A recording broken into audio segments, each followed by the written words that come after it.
Ça y est, j'ai appuyé sur les... Ah. Donc il y a toujours 2 boutons à appuyer. Faut s'y faire. Hein. Ça fait trop longtemps que j'ai pas prêché, du coup, j'ai perdu la main. Merci pour cette louange. On a parlé d'une femme valeureuse, Esther, et on va parler d'autres femmes ce matin, puisqu'on va... La fête des femmes, c'était la semaine dernière, mais c'est pas grave, on continue, on prolonge le plaisir. Donc on est toujours dans l'évangile de Matthieu, et on va attaquer le chapitre 25. Donc c'est un chapitre, bien sûr, qui suit le 24 qui était centré sur l'eschatologie selon Jésus. Donc il parle essentiellement de la discours de la fin des temps, de la destruction du temple, et de la nécessité de rester vigilant. Donc un petit rappel sur ce que les collègues précédents ont prêché les semaines d'avant. Donc c'est un discours qui est très puissant, qui nous prévient devant l'apparition de faux disciples. C'est pour mon verre d'eau ? Oui. Ah. Oui. Merci. Donc il nous prévient de l'apparition de faux disciples, l'arrivée de guerres, de catastrophes naturelles, de persécutions, le retour du Fils de l'homme, donc Jésus lui-même. Et puis petit à petit, Jésus va nous faire rentrer dans des considérations de vigilance. Le fait que les gens vivaient normalement, comme au temps de Noé, hein, rappelez-vous, c'est Nicolas qui avait prêché sur ce sujet, et qu'ils pourraient être surpris. D'où la nécessité de rester vigilant comme le serviteur fidèle qui accomplit sa mission avec justesse, alors que le serviteur désobéissant, ça c'était le message de Matthieu la semaine dernière, avait profité de l'absence de son maître pour faire un petit peu n'importe quoi. Et donc, Jésus nous parle aussi d'un tri qui va être fait au jour de son retour, et notamment avec le passage sur Matthieu 24, versets 40-41. Alors, voilà. Non, c'est pas ça. Non, je ne l'ai pas mis. Hop. Alors, de 2 hommes qui seront dans un champ, l'un sera pris, l'autre laissé. De 2 femmes qui moudront à la meule, l'une sera prise et l'autre laissée. Et donc, comme l'avait conclu Matthieu dans son message précédent, Jésus nous demande d'être prêts, d'être vigilants, de ne pas nous endormir. Et on va voir dans ce début du chapitre 25 un cas concret qui nous concerne tous. Alors je vous préviens, c'est un sujet qui est assez compliqué, c'est un des passages les plus difficiles de la fin de l'évangile de Matthieu. Ça peut remuer pas mal les cœurs. Moi-même, quand je l'ai préparé, j'ai été pas mal secoué par ce message. C'est le Seigneur aussi qui touche les cœurs, hein, qui nous permet d'avancer un petit peu dans notre relation avec lui. Donc, on va voir ça ensemble ce matin. Donc c'est un message que j'ai fait en 3 parties. Et la première partie, j'ai appelé la ressemblance trompeuse. Donc vous pouvez prendre vos Bibles au Matthieu 25. On va voir d'abord les 5 premiers versets. Sinon, de toute façon, ce sera affiché à l'écran. Matthieu 25, versets 1 à 5. « Alors le royaume des cieux sera semblable à 10 vierges, qui ayant pris leurs lampes, allèrent à la rencontre de l'époux. 5 d'entre elles étaient folles, et 5 étaient sages. Les folles, en prenant leurs lampes, ne prirent point d'huile avec elles, mais les sages prirent avec leurs lampes de l'huile dans des vases. Et comme l'époux tardait, toutes s'assoupirent et s'endormirent. » Donc cette parabole, c'est le plus long des discours prononcés par Jésus sur la fin des temps. Et on voit que dès le premier verset, Jésus va poser le plan de ce qui va se passer, la situation. Et tout est assez limpide. Il n'y a pas de piège. Nous sommes donc sur la scène des préparatifs d'un mariage, et nous avons 10 actrices qui sont présentes. Et les 10 jeunes filles vont se préparer pour l'arrivée de l'époux. Donc dans le passage, ces actrices sont appelées vierges, ce qui se traduit en grec par parthénos. Parthénos, ça peut dire plusieurs choses. D'une part, ça peut être, bien sûr, comme le sens de vierge, une jeune fille qui n'a jamais eu de relation sexuelle, mais également une jeune fille qui n'était pas mariée. Alors de nos jours, c'est beaucoup moins le cas, malheureusement. À l'époque de Jésus, effectivement, quand vous étiez une jeune fille non mariée, en général, vous étiez vierge. Donc, dans notre histoire, on pourrait éventuellement les renommer demoiselles d'honneur, puisqu'elles se préparent à un mariage, puisqu'elles vont avoir un rôle important pour ce mariage. Donc ces demoiselles d'honneur sont prêtes pour la mission, elles avaient une mission assez particulière. On sait que dans un mariage, il y a toujours beaucoup d'attentes. On a aussi du stress, pour ceux qui se sont mariés il n'y a pas longtemps, vous vous en rappelez peut-être. Donc on a des gens qui viennent, certains sont curieux, d'autres vont peut-être assister pour la première fois à un mariage chrétien, donc il peut y avoir des fois de la curiosité, des interrogations. On a ceux qui s'inquiètent de leur apparence, qui veulent être le plus beau possible pour le jour J. Et puis alors les mariés, j'en parle pas, puisqu'ils aimeraient que tout soit parfait. Tout n'est pas toujours parfait dans un mariage, mais c'est toujours un jour particulier dans la vie des époux. À l'époque de Jésus, le mariage était organisé d'une façon bien différente de ce qu'il y a de nos jours. Donc de nos jours, on fait quoi? On commence une cérémonie autour de 15 heures, et la fête a lieu le soir, avec souvent un petit apéritif en fin d'après-midi. À l'époque, c'était vraiment différent. On avait d'abord les fiançailles, où le père de la mariée discutait avec la famille du marié, et à ce moment-là, à partir du moment où l'accord était trouvé, eh bien, ils étaient engagés comme mariés. C'est-à-dire, ils n'étaient pas mariés en tant que tels, mais les fiançailles, c'était l'équivalent d'un mariage. Et d'ailleurs, si vous vous rappelez, au temps de Joseph et Marie, Joseph était fiancé à Marie, il n'était pas marié, et pourtant, il y a eu cet épisode où il s'est demandé s'il ne devait pas rompre les fiançailles parce qu'il pensait que Marie avait été voir ailleurs puisqu'elle était enceinte et que lui n'avait pas agi. Ensuite, l'homme devait préparer le chemin du mariage, et donc les préparations duraient parfois plus d'1 an. Donc messieurs, prenez-en de la graine. Et puis ensuite, quand arrivait le jour du mariage, le jeune homme sortait au début de la nuit, il allait chercher l'épouse, et ensuite il l'emmenait dans la future maison, et la fête durait environ 1 semaine. Donc un mariage, c'était quand même un événement important, et en général, tout le village, ou presque, était invité. Donc ici, c'est assez particulier, on ne va pas entendre parler de la mariée aujourd'hui, elle n'est pas citée. L'histoire va se concentrer d'une part sur l'époux, et également sur les demoiselles d'honneur. Et donc le rôle de ces dernières, il était important, parce que comme le mariage avait souvent lieu à la nuit tombée, eh bien, il fallait qu'il y ait de la lumière pour éclairer sa venue. Donc dans notre passage, les demoiselles d'honneur sont réparties en 2 groupes. On en a 5 qui sont décrites comme sages, et on en a 5 qui sont décrites comme folles. Alors que signifie ce mot? Est-ce que ça peut vouloir dire qu'elles sont un peu bébêtes, qu'elles sont pas finies, pas très lucides? En fait, c'est pas ça. En fait, c'est plutôt qu'elles manquaient un peu de bon sens. Ça peut aussi vouloir dire, quand on étudie le passage au niveau de la signification du mot premier, ça veut dire aussi que Dieu n'était pas forcément au cœur de leurs préoccupations. Et on retrouve ce mot, donc en grec ça se dit moros, dans le verset de Matthieu 7, 26, sur le fou qui bâtit sa maison. Donc celui-là, j'ai dû vous le mettre. Voilà. Voilà. Quiconque entend ces paroles que je dis et ne les met pas en pratique sera semblable à un homme insensé, donc c'est le même mot, qui a bâti sa maison sur le sable. La pluie est tombée, les torrents sont venus, les vents ont soufflé et ont battu cette maison, elle est tombée et sa ruine a été grande. On retrouve aussi ce mot dans le passage de 2 Timothée 2, 23, repousse les discussions folles et inutiles, sachant qu'elles font naître les querelles. Donc on a 10 personnes qui ont des qualités différentes, 5 qui sont sages, 5 qui sont folles, et en apparence, quand on les voit de l'extérieur, il n'y a rien qui les distingue. Je suppose qu'elles devaient être toutes parfaitement bien habillées, puisqu'elles se préparaient pour un mariage aussi. Elles ont toutes une lampe avec elles, mais on nous dit qu'il n'y en a que 5 qui ont pris des recharges d'huile. Alors quand on parle de lampe ici, ça ne veut pas forcément dire, bien sûr une lampe de poche, évidemment, il n'y avait pas de pile à l'époque, mais c'est pas forcément la petite lanterne qu'on avait au bout de la main avec une petite flamme à l'intérieur, c'était plutôt une torche qu'on imbibait avec un chiffon d'huile. Et c'est une lumière qui était souvent tenue au bout d'un bâton, et ça consommait beaucoup. Donc il fallait la recharger assez régulièrement. Sinon il n'y avait plus de lumière. Donc on reviendra sur ce passage tout à l'heure. Donc on voit à la fin de notre passage, on a les 10 jeunes filles qui s'endorment, du fait de la fatigue, on est à la nuit tombée, on doit être peut-être à 23h, 23h30, donc voilà, il y a le stress du mariage, donc peut-être aussi pas mal de fatigue, c'est assez légitime, donc c'est une simple logique de résistance humaine. Et rappelez-vous, les apôtres aussi se sont endormis quand Jésus était dans le jardin de Gethsémane, et qu'il avait demandé qu'ils soient avec eux pour prier, et qu'à plusieurs reprises, ils n'ont pas pu tenir, il y avait peut-être trop de tension, trop de stress, ils s'étaient endormis.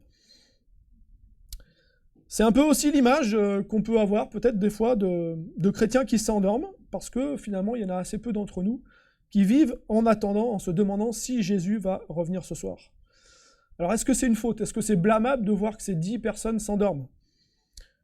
Personnellement, je pense pas. Parce qu'on voit d'ailleurs que aussi bien les sages que les folles, les 10, vont s'assoupir. Mais on voit ici que l'attente du retour du Seigneur, c'est un petit peu comme une course d'endurance. Il faut tenir bon. L'attente est longue, ça fait déjà plus de 2000 ans que Jésus dit qu'il va revenir bientôt. On attend toujours son retour, on se réjouit à l'avance. Et il n'y a pas d'indices qui permettent de connaître l'heure d'arrivée, puisque Jésus lui-même a dit qu'il ne connaissait pas l'heure. En même temps, si les jeunes filles ne sont pas vigilantes, ne sont pas réveillées, elles risquent de manquer le marié. Donc voilà pour le plan de la première partie. La deuxième partie, donc Matthieu 25, versets 6 à 9. Au milieu de la nuit, on cria « Voici l'époux, allez à sa rencontre !» Alors toutes ces vierges se réveillèrent, se préparaient et préparèrent leurs lampes. Les folles dirent aux sages « Donnez-nous de votre huile, car nos lampes s'éteignent. » Les sages répondirent « Non, il n'y en aurait pas assez pour nous et pour vous. Allez plutôt chez ceux qui en vendent et achetez-en pour vous. » Donc là, on voit quand même qu'on a le basculement de l'action. On était dans l'aspect préparation, on nous a décrit les principales intervenantes avec leurs qualités et leurs défauts. Et là, on voit qu'il y a un élément qui se passe, un cri qui résonne, l'époux arrive. Donc on va arriver un peu au point culminant de ce passage. Donc le retour de l'époux, bien sûr, vous avez compris que le retour de l'époux, c'est une image du retour de Christ. Donc le retour du Christ, à quoi ça ressemblera? Ça ressemble à ce qu'on nous dit dans 1 Thessaloniciens, chapitre 4, versets 16 à 17. « Car le Seigneur lui-même a un signal donné à la voix d'un archange, et au son de la trompette de Dieu descendra du ciel, et les morts en Christ ressusciteront premièrement. Ensuite, nous les vivants qui serons restés, nous serons tous ensemble enlevés avec eux sur des nuées, à la rencontre du Seigneur dans les airs, et ainsi nous serons toujours avec le Seigneur. » Donc si on revient à notre histoire, on voit que le cortège est prêt à se mettre en route. Malheureusement, il y a un événement un petit peu dommageable qui arrive.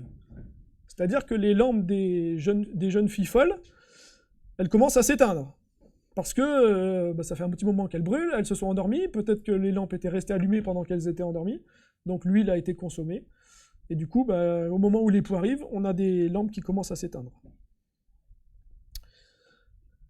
Qu'est-ce que nous dit la parole de Dieu sur la lumière des justes? Proverbe 13, verset 9, « La lumière des justes est joyeuse, mais la lampe des méchants s'éteint. » C'est pas bon signe, hein? Proverbe 24, verset 20, « Car il n'y a point d'avenir pour celui qui fait le mal, la lampe des méchants s'éteint. » Boum. Donc c'est pas très bon présage pour les jeunes filles qui n'ont plus d'huile. Donc comme on en a parlé tout à l'heure, les 5 jeunes filles folles sont parties sans prendre d'huile pour leur torche. Et comme elles se sont endormies, au moment où l'époux arrive, il n'y a plus d'huile, il n'y a plus de réserve. Et quelque part, à l'époque, partir sans prendre d'huile, c'est un peu comme si vous partiez à un match de tennis, faire une compète. Et pour ceux qui ont déjà joué au tennis, en général, quand on part faire un match de tennis, on a souvent 2 raquettes. Pourquoi? Parce que si on casse une corde, on ne peut plus jouer. C'est un peu dommage. C'est un peu comme si vous partiez en rando, sans prendre une rando de nuit, par exemple, sans prendre de pile de rechange pour votre lampe. Ou si vous partiez sans prendre votre portable rechargé, alors que vous avez une journée complète à faire dehors. Sans lumière, la marche nuptiale, elle est ratée. Et donc, le début du mariage est raté. Parce que je vous rappelle que les 10 vierges, elles devaient allumer le convoi pour amener l'époux jusqu'à la maison où allait se passer le mariage. Donc si on est dans le noir, c'est un petit peu compliqué et le début du mariage est gâché. Donc ça met un petit peu une ombre au tableau d'un mariage qui doit durer en plus plusieurs jours. Et donc on voit que les jeunes filles folles, elles commettent une négligence qui est assez importante. Elles ont raté un peu leur rôle. C'était leur job de faire de la lumière jusqu'à l'arrivée de l'époux et de l'accompagner jusqu'à la maison. Et en fait, il y en a 5 qui ont bien rempli leur tâche, il y en a 5 qui ont raté. Et en plus, souvent à l'époque, les jeunes filles qui étaient chargées de faire la lumière, elles étaient aussi invitées au banquet. Donc ça risque d'être compliqué pour elles pour assister au repas. Alors, quelle solution on nous propose pour que les jeunes filles puissent quand même avoir de la lumière? Eh bien, la solution la plus logique, c'est de demander de l'huile à celles qui en ont pris. C'est assez normal, c'est un plan de secours qui se tient. Donc, c'est pas stupide. Alors, une fois, je suis parti faire une rando en vélo de Dijon jusqu'à Besançon avec des collègues de boulot. Alors si vous êtes avec Nico Perran, vous mettez derrière, et puis en 2h30, vous êtes arrivé, vous avez presque pas besoin d'eau parce que ça avance. Mais avec mes collègues de boulot, ça avançait beaucoup moins vite. Donc on a fait ça sur la journée. Et malheureusement, j'ai un collègue qui est parti, il a oublié sa bouteille d'eau. Et c'était au mois de juin, hein, il faisait beau, il fait chaud, et puis voilà, il y a quand même plus de 100 km à faire.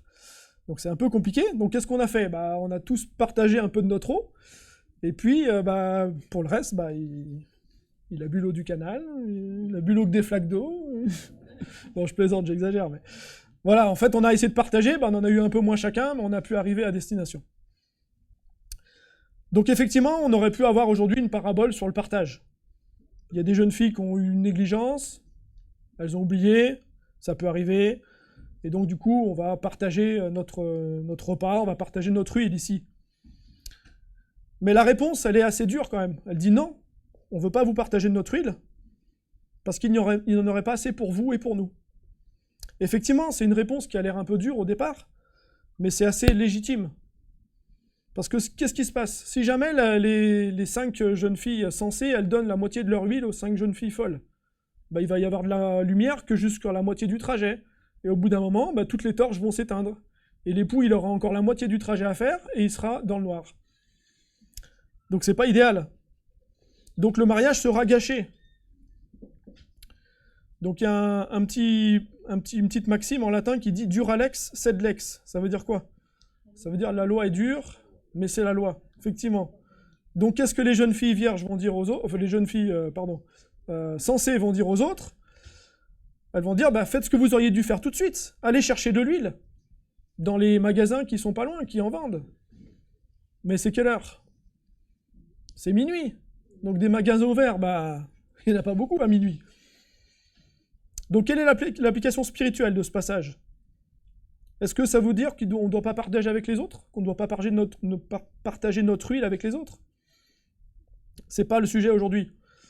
Le sujet, c'est qu'on ne peut pas fournir d'huile sous peine de tout gâcher. Et l'huile, dans la Bible, qu'est-ce que c'est? C'est souvent la marque du Saint-Esprit. Ou de la vie nouvelle qui vient de Dieu. 1 Samuel 10.1. Non, c'est pas ça. Je vous l'ai pas mis. Bon, je vous l'ai pas mis. 1 Samuel 10.1 nous dit « Samuel prit une fiole d'huile qu'il répandit sur la tête de Saül, il le baisa et dit « L'Éternel ne t'a-t-il point pour que tu sois le chef de son héritage ?» Donc on voit ici, il y a une présence de Dieu qui va permettre à Saül d'être roi. Hébreux 1 verset 9 nous dit « Tu as aimé la justice, tu as haï l'iniquité. C'est pourquoi, ô Dieu, ton Dieu t'a oint d'une huile de joie au-dessus de tes égaux. » En fait, le passage qu'on doit retenir ici et l'application qu'on doit retenir, c'est qu'être prêt en Christ, c'est pas quelque chose qui peut se transmettre. Et ça, c'est important. Et cette image de l'huile, elle est importante. C'est-à-dire que c'est pas en donnant de l'huile aux jeunes filles folles que les jeunes filles sages pourraient les aider. L'objectif, c'était que les jeunes filles folles, elles pensent elles-mêmes à prendre leur huile et qu'elles pensent elles-mêmes à ce qui se passait avec l'époux. Donc être prêt en Christ ne se transmet pas, ce n'est pas par la foi des parents qu'un enfant peut aller au ciel auprès de Christ. Ce n'est pas parce que je grandis dans une famille chrétienne que mon salut est assuré. Parce que tout simplement que le choix de suivre Christ, et dans notre exemple, le choix d'être prêt pour recevoir l'époux, c'est un choix qui est personnel, qui est en fait en pleine maturité. Chacun doit remplir sa fiole, sa lanterne, sa torche, comme vous voulez, avec de l'huile sainte. Personne ne peut transmettre sa foi à quelqu'un d'autre. C'est un choix qui est personnel. Bien sûr, on peut témoigner aux autres, on peut parler, mais ensuite, il y a quelque chose qui agit dans le cœur de chacun. On ne peut pas faire le boulot à la place des autres. C'est une relation entre Monsieur X et Jésus-Christ. Et Monsieur Y, il peut présenter bien sûr l'évangile, il peut expliquer, il peut aider à cheminer, mais à un moment donné, Monsieur X, il va devoir faire son choix et lui-même décider que son cœur appartient à Jésus. Et en plus, ce qui est incroyable, c'est qu'il n'y a rien à payer pour ce salut. C'est totalement gratuit, car Jésus a déjà tout payé. Donc c'est là où je vous affiche les versets. Ésaïe 55, verset 1. « Vous tous qui avez soif, venez aux eaux. Même celui qui n'a pas d'argent, venez acheter et manger. Venez acheter du vin et du lait, sans argent, sans rien payer. » Jean 7, verset 38.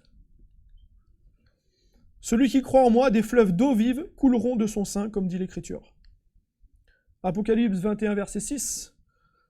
Et il me dit, c'est fait, je suis l'alpha et l'oméga, le commencement et la fin. À celui qui a soif, je donnerai de la source de la vie gratuitement. Donc on est un petit peu triste pour ces 5 jeunes filles, mais pour elles c'est trop tard. Il est trop tard pour se procurer de l'huile auprès du fournisseur. La seule chose qui leur reste maintenant, c'est d'espérer la grâce du maître des lieux pour pouvoir entrer dans le lieu du banquet pour le mariage. Et donc c'est la 3e partie. Matthieu 25, versets 10 à 12. Pendant qu'elles allaient en acheter, l'époux arriva. Celles qui étaient prêtes entrèrent avec lui dans la salle des noces, et la porte fut fermée. Plus tard, les autres vierges vinrent et dirent « Seigneur, Seigneur, ouvre-nous » Mais il répondit « Je vous le dis en vérité, je ne vous connais pas. »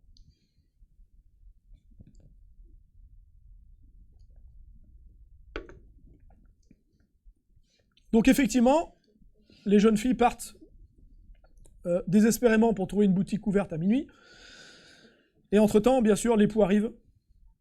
Et il va entrer avec celles qui étaient prêtes et avec celles qui ont fait le cortège avec lui. Alors du coup, il y avait un peu moins de lumière, parce qu'on n'avait que 5 torches au lieu de 10. Et ensuite, la porte va se fermer. Donc les jeunes filles se retrouvent gros gens comme devant. Donc la porte est fermée. Alors pourquoi la porte est fermée ? D'une part, ça permet de préserver ceux qui sont à l'intérieur, mais également, ça empêche ceux qui sont à l'extérieur de rentrer. Ici, le mot grec pour fermer, c'est kleio. Kleio, ça signifie verrouiller ou même barrer. On pourrait même dire, dans certains cas, dans la Bible, sceller. On le voit le passage dans Actes 5, 23. Nous avons trouvé la prison soigneusement fermée, donc c'est kleio, et les gardes qui étaient devant les portes, mais après avoir ouvert, nous n'avons trouvé personne dedans. Apocalypse 20, verset 3.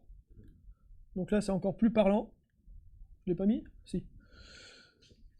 Il le jeta dans l'abîme, il ferma et scella l'entrée au-dessus de lui, afin qu'il ne séduisit plus les nations, jusqu'à ce que les 1000 ans fussent accomplis.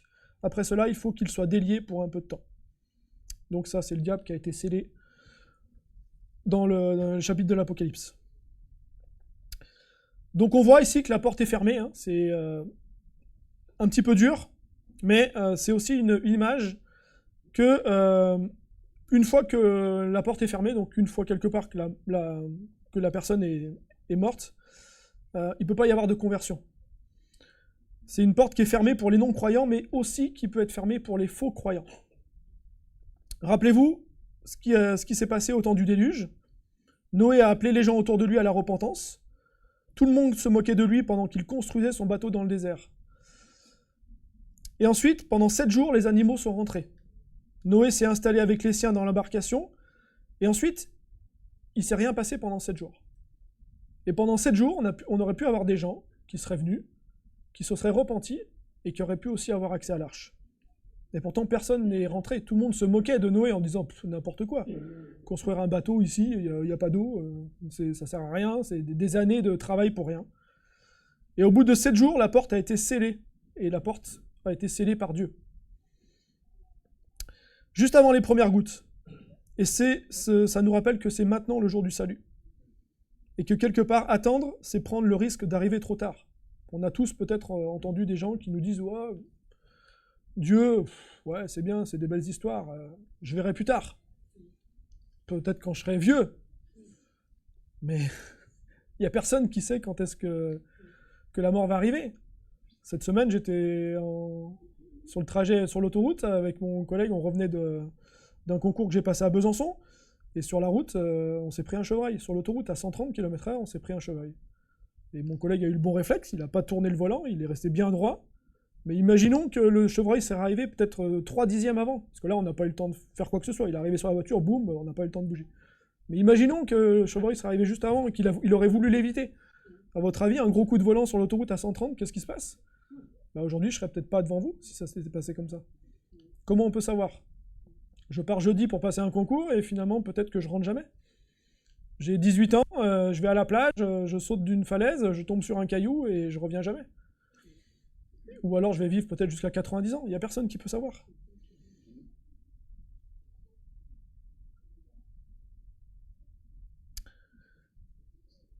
Donc les personnes vont demander ici qu'on leur ouvre, puisque les jeunes filles arrivent on revient sur la scène du mariage, hein, les jeunes filles arrivent à la porte, elles tapent. Elles vont même dire, regarde Seigneur, on a une lampe. Mais le Seigneur leur dit, cette parole qui est terrible, hein, mais en même temps qui est juste, je ne vous connais pas.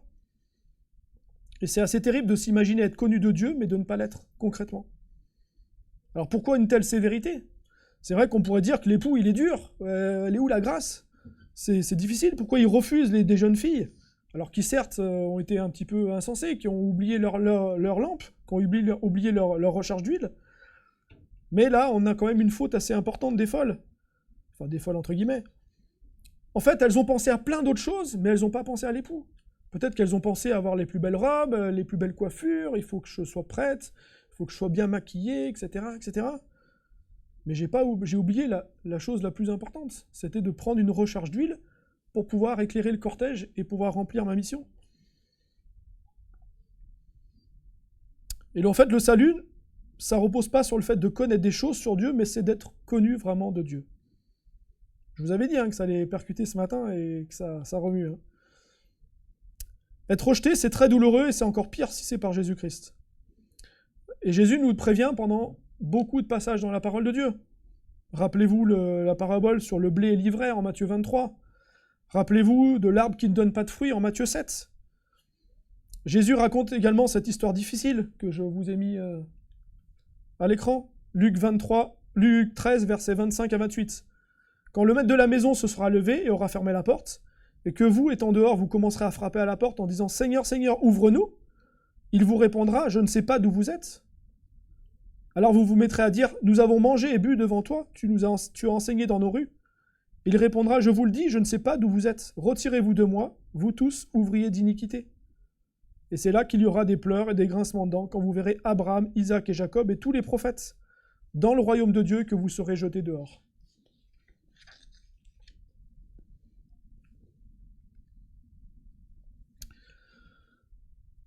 Alors, la conclusion, qui va être un poil plus longue que d'habitude.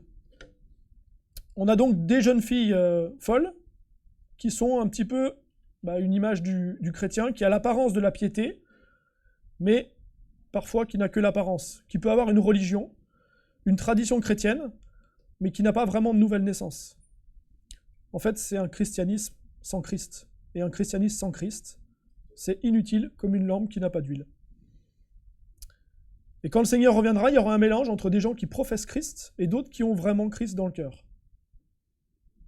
Et le retour de Christ sera une consolation uniquement pour ceux qui ont de l'huile dans leur lampe. Alors il nous reste un verset à voir dans ce passage. Matthieu 25, verset 13. « Veillez donc, puisque vous ne savez ni le jour ni l'heure. »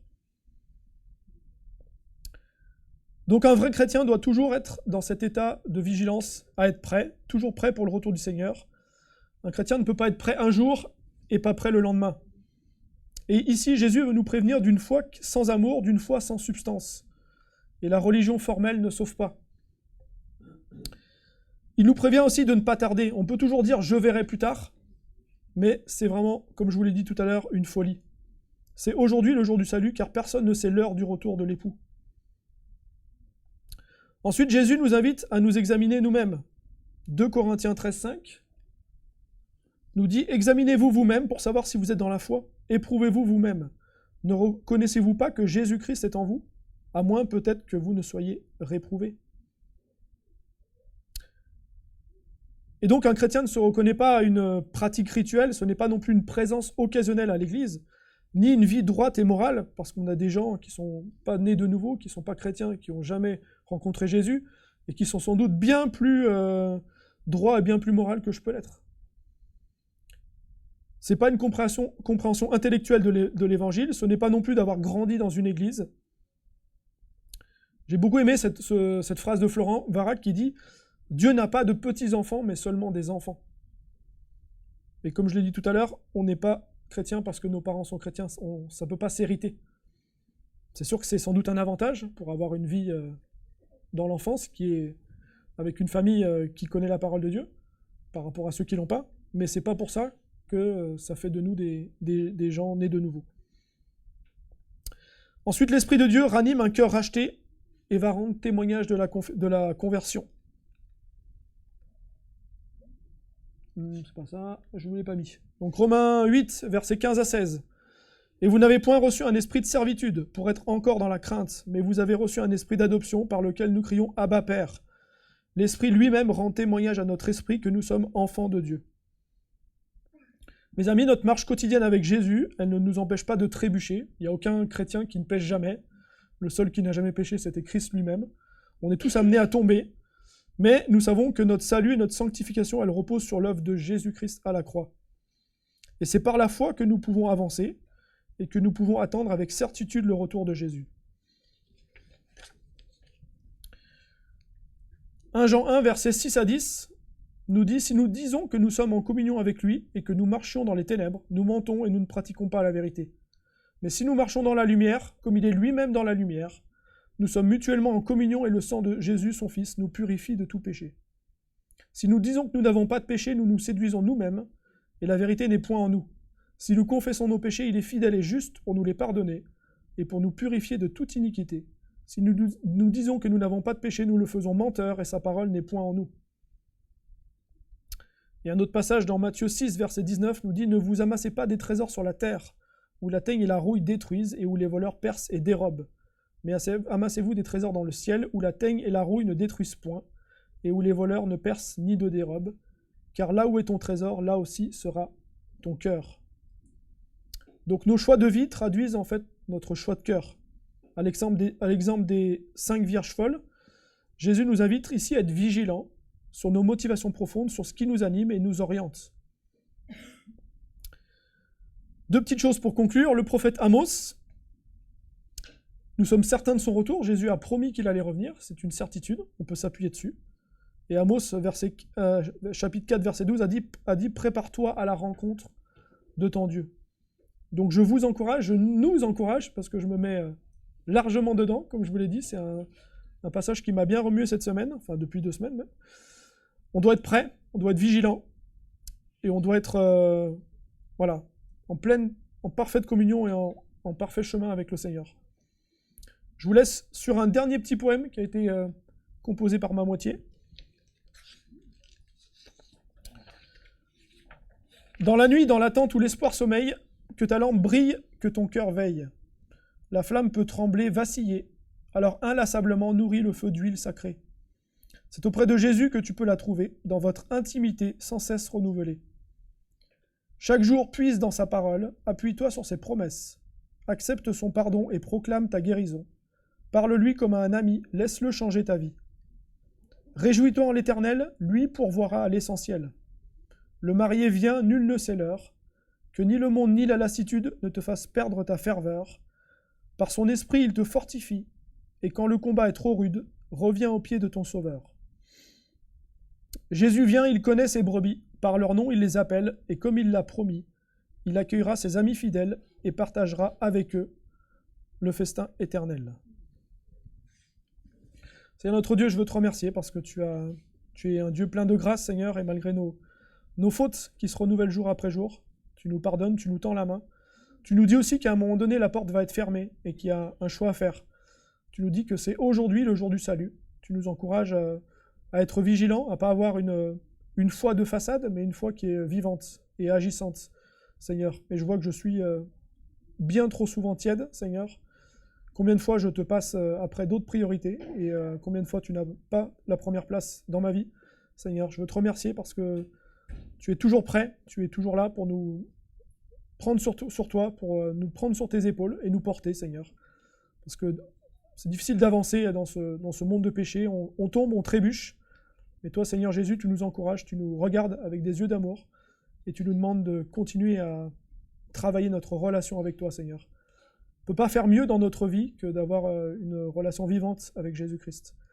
Encourage-nous, Seigneur, que nous ne soyons pas découragés ce matin, mais au contraire plein de joie, plein d'espoir, parce qu'on a un Dieu qui nous aime. On n'a pas un Dieu intransigeant et sévère qui va nous frapper à la moindre occasion de chute, mais un Dieu qui nous tend la main, Seigneur. Et je te remercie pour cette grâce. Je te prie peut-être que si certains ici ne t'ont pas choisi, Seigneur, que les cœurs puissent être touchés et que beaucoup puissent venir à toi, Seigneur, pour te dire, voilà, Seigneur Jésus, je remets ma vie entre tes mains. Je me reconnais comme pécheur. mais tu m'aimes depuis ma naissance, depuis même avant que je sois conçu, et tu me veux avec toi, individuellement, chacun, près de toi au paradis. Je prie tout cela au nom de Jésus-Christ. Amen.